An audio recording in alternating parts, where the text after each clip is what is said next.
My boyfriend texted me, "Don't freak out. I lost your laptop. My ex borrowed it for a project." I didn't scream. I didn't cry. I didn't reply. Because in that moment, I realized something far worse than the laptop was gone. That laptop wasn't just a device. It held my private work files, contracts, unfinished projects, personal notes, things no one else was ever meant to see. And he gave it to his ex, without asking, without warning, without respect. I sat on my bed, staring at the message, rereading it again and again. Don't freak out. Those 3 words burned the most. My hands were shaking, but my mind was suddenly very clear. I typed back calmly, "Oh, okay. When will I get it back?" He replied almost instantly, "Soon. She just needed it for a few days." That's when it hit me. This wasn't an accident. This was carelessness mixed with entitlement. He didn't value my privacy. He didn't fear losing my trust. And worst of all, he thought I wouldn't do anything about it. That night, I couldn't sleep. Every thought spiraled darker than the last. What if she copied my files? What if she read my personal notes? What if they laughed about me together? By morning, something inside me changed. I stopped being scared. I stopped being emotional. And I started planning. I smiled at my phone and sent him another message. "It's fine. I trust you." That lie was the beginning of everything. Because while he thought the situation was over, my revenge had just begun. I acted normal. That was the hardest part. I laughed at his jokes. I replied to his messages with the same soft tone he was used to. I even told him, "It's okay, things happen." Inside, I was memorizing everything. Every delay, every excuse. Every time he avoided eye contact when I mentioned the laptop. 3 days passed, then 4. Every time I asked about my laptop, his answers changed. "She's busy. She hasn't finished yet. I don't want to rush her." That's when I knew he cared more about her comfort than my boundaries. So I stopped asking. Instead, I started digging. I remembered something he once told me late at night when he thought vulnerability was romance. He and his ex shared cloud accounts once. Photos, emails, documents. People never really delete everything. While he slept next to me, breathing peacefully, I sat in the dark with my phone glowing in my hands. I tried one old password he had reused for years. It worked. My heart didn't race. It went cold. Inside the cloud folder were files dated recently, not years ago. Recently. Screenshots. Messages. And then I saw it. A folder labeled with my name. I opened it slowly. She had copied my files. My work drafts. My private notes. Even a document where I had written about my fears, my family, my weaknesses. And beneath it all, a message from her to him. "Relax. She'll never know." I stared at those words for a long time. That was the moment my sadness died. I took screenshots of everything. Every timestamp. Every shared file. Every message. Then I logged out carefully. No changes. No alerts.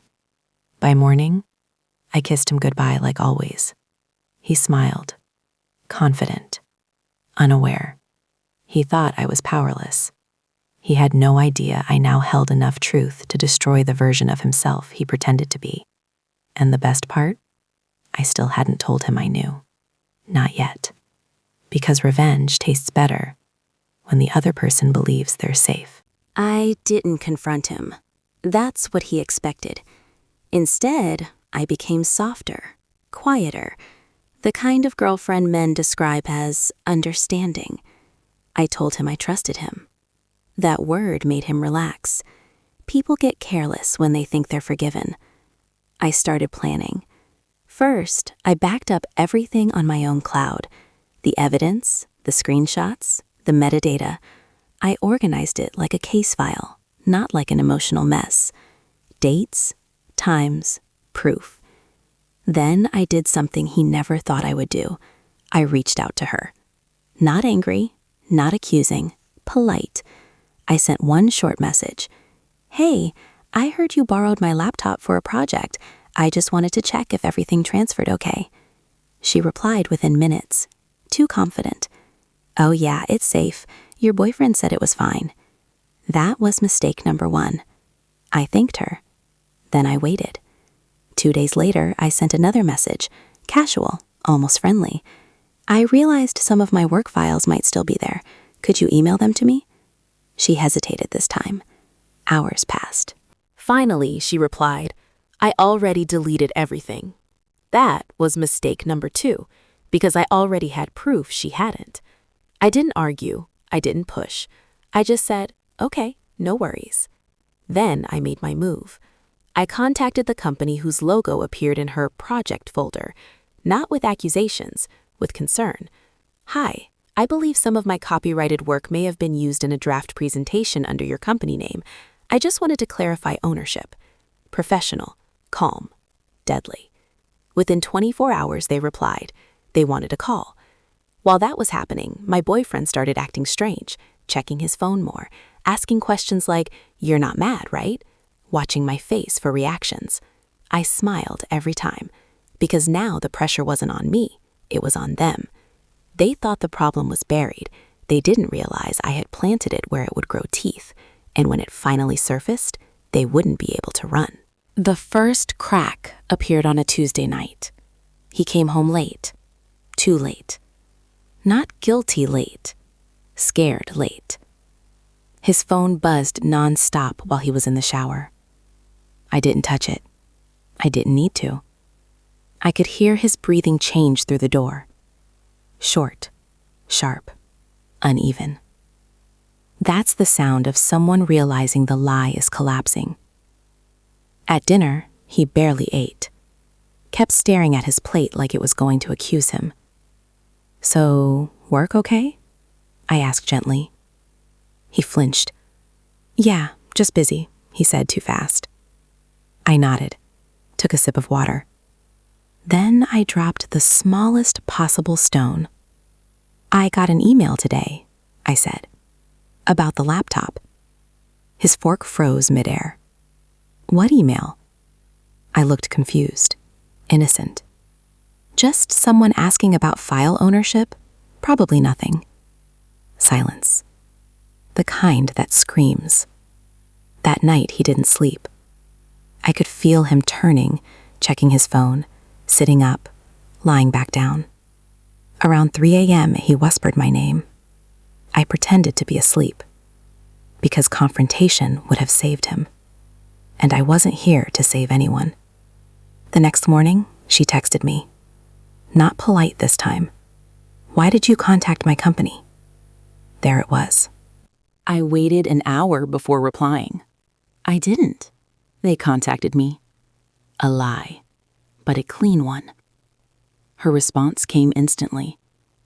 "You're ruining things." I stared at the message. Good. By noon, my boyfriend called me from work. "I think we need to talk," he said. His voice cracked on the last word. I smiled. "Of course," I said. "Whenever you're ready." Because the truth was, I had been ready since the moment he said, "Don't freak out." They thought this was a mistake. They thought I'd cry, beg, forgive. Instead, I had turned silence into a weapon, and the cracks were spreading fast. That evening, he came home early. Too early. The kind of early that means someone is panicking behind a calm face. He didn't kiss me, didn't take off his shoes, just stood there, hands in his pockets, like a child waiting to be punished. "We need to clear something up," he said. I turned off the stove slowly, wiped my hands, gave him my full attention. "Okay," I said. "What is it?" He swallowed. My ex, she says you contacted her company. I tilted my head. Did she tell you that? Yes. Interesting. So, I said carefully, why would her company contact me if she only borrowed my laptop? He opened his mouth. Closed it. I took a step closer. You told me she borrowed it for a project, I continued. But they asked about ownership, not borrowing. His eyes dropped. That's when I knew. Not suspected. Not guessed. Knew. There were files on it, I said quietly. My files. Still silence. Work files, I added. Sensitive ones. His face drained of color. She didn't mean to. I raised my hand. No, I said calmly. Don't explain. Just answer one thing. I met his eyes. Did you give her permission to use my work? He hesitated. That hesitation cost him everything. Yes, he whispered. The room felt very still after that. I nodded slowly. Okay. That scared him more than yelling ever could. You're not mad? He asked. I smiled. No, I said. I'm just thinking. That night, I locked myself in the bathroom and opened my laptop back up. Every file was there. Timestamps, access logs, email trails. She hadn't just used my work. She'd submitted it, under her name, to secure a promotion. And my boyfriend? He'd helped her cover it. That's when revenge stopped being emotional and became legal. I drafted 3 emails, one to her HR department, one to the project's client, one to my own lawyer. Then I closed the laptop, because revenge works best when it sleeps for a moment. In bed, he reached for my hand. I let him, because he still thought this was a conversation. He didn't realize it was already a case. Morning came, but the calm had vanished. I didn't text, I didn't call. I just waited. Around 10 a.m., his phone blew up. Emails, notifications, alerts. He looked at the screen, froze, then glanced at me. What's happening? He asked, panic in his voice. I sipped my coffee, unbothered. Looks like your ex's little project isn't going so smoothly. He dropped into a chair, white-knuckled. Every new message made him flinch. I finally spoke. Seems like HR is investigating the submission she made with my files, and the client wants proof of originality. His jaw dropped. You did this? He stammered. I shook my head slowly. No, I just provided the facts. Facts. Cold, simple, irrefutable. He realized immediately. Every lie he had told, every boundary he had crossed, every careless act in those past weeks was coming back at him. And she, the ex, she was panicking too. Emails flying, phone calls, texts, HR inquiries. By lunchtime, the whole situation had spiraled out of their control. I watched silently. No yelling, no drama, just results. He tried to explain. I didn't mean... I held up my hand. Save it. You made the choice. His eyes darted nervously toward my laptop. The backup, untouched, holding every proof I could ever need. By evening, he realized one more truth. I wasn't the girlfriend who trusted anymore. I was the one in control, and he had handed me the keys. The next few days were quiet on the surface, but underneath, chaos brewed. I kept my routine. Polite smiles, casual conversations, yet every glance I gave him reminded him I knew. I reached out again to the company, carefully this time, not to accuse but to confirm my files usage.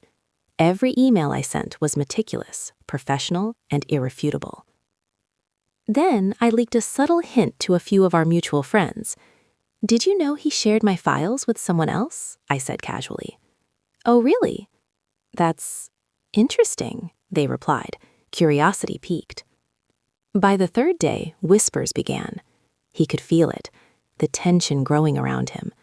At home, I remained calm. No yelling, no confrontations.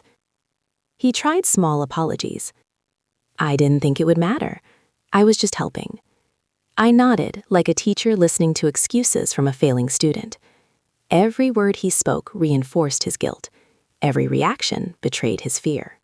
And the ex? Her arrogance turned into desperation. Emails demanding clarifications, frantic phone calls to HR, and messages begging me to stop this before it gets worse. I didn't reply. I let them unravel themselves, because the sweetest revenge is silent, patient, and inevitable.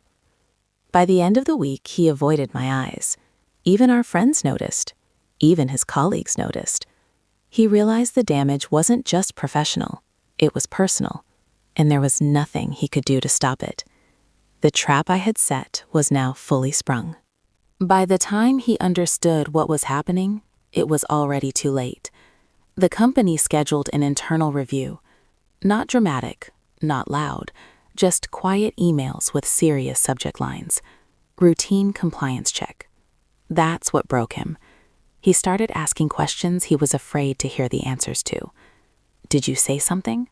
Are you talking to people? Why are they calling me in? I looked at him calmly and said, I thought your ex borrowed my laptop for a project. Isn't that what you told me? That's when his face changed. He finally realized I hadn't forgotten. I had documented everything. Every timestamp, every login, every file transfer. The review uncovered inconsistencies. His explanation didn't match the data. Her project didn't match my original files. And suddenly, it wasn't about a laptop anymore. It was about intellectual theft. The ex panicked first. She emailed me late at night. Long messages, apologies wrapped in excuses. Blame shifted back to him. I didn't know it was confidential. He said it was fine. I saved every message. Then came his turn. He tried emotion, tears, promises. I made a mistake. I was trying to help. But mistakes don't leave digital footprints this clean. Friends stopped inviting him out. People asked quiet questions. Work conversations ended abruptly when he entered the room. His confidence collapsed before his reputation officially did. And I still said nothing. No anger, no confrontation, no revenge speech.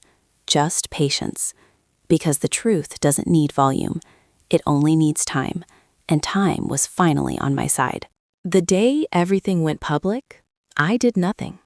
I sat at my desk, sipping coffee, checking messages, keeping my face calm. Because the storm was no longer mine to create, it was theirs to endure. By mid-morning, colleagues started whispering. Some glanced at him, some sent private messages. A few came directly to me. Is it true about the files? Did she really submit your work?